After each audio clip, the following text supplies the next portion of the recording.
श्री स्वामी समर्थ. जय जय स्वामी समर्थ. नमस्कार.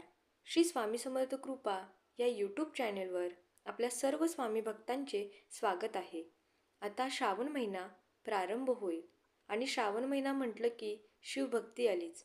तर श्रावणामध्ये शिवलीला अमृत पारायण कसं करायचं हे आज मी तुम्हाला सांगणार आहे. मृत्यूच्या दारातून बाहेर आणणारं शिवलीला अमृत पारायण शिवकृपा प्राप्तीसाठी केलं जातं.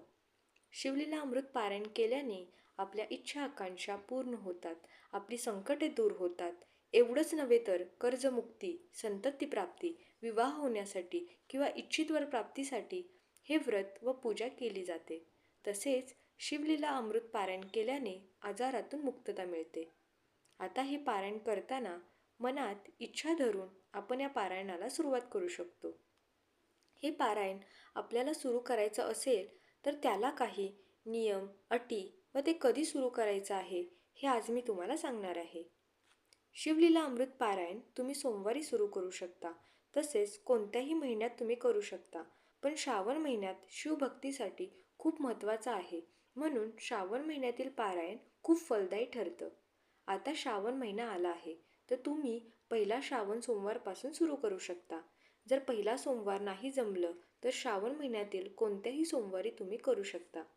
सगळ्यात आधी तुम्ही कधी पारायण करणार आहे तो दिवस निश्चित करा.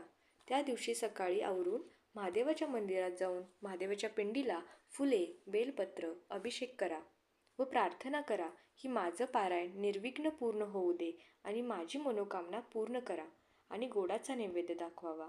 घरी आल्यावर देवाजवळ बसायचं आहे. पूर्वीकडे तोंड करून बसला तर उत्तम होईल.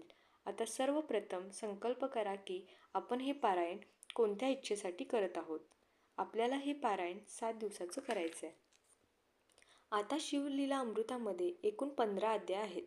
तर त्यामध्ये जे 14 अध्याय आहेत ते खूप महत्त्वाचे आहेत. तर 7 दिवसामध्ये रोज 2 अध्यायाचे वाचन करायचे आहे. आता शेवटच्या दिवशी म्हणजे 14वा अध्याय झाला की लगेच 15वा अध्यायाचंही वाचन करायचं आहे. आपल्याला पारायणाची वेळ पण निश्चित करावी लागेल. तुम्ही प्रदोष काळामध्ये जर पारायण केलं तर उत्तम होईल. आता प्रदोष काळ म्हणजे काय तर 4:30 वाजल्यापासून ते संध्याकाळी 7:30 पर्यंत. जर संध्याकाळी जमत नसेल तर तुम्ही सकाळी पण करू शकता. आता हे पारायण करत असताना उपवास करणं गरजेचं आहे. आता तुम्हाला एक भोगता राहायचं आहे. ते म्हणजे तुम्हाला फक्त एक वेळ जेवायचं आहे, ते पण पारायण झाल्यावरती. तुम्ही जेवणामध्ये कोणतेही अन्न ग्रहण करू शकता. सात्विक आहार असणे आवश्यक आहे. हे पारायण पुरुष आणि महिला दोन्हीही करू शकतात. श्री स्वामी समर्थ. जय जय स्वामी समर्थ. हर हर महादेव.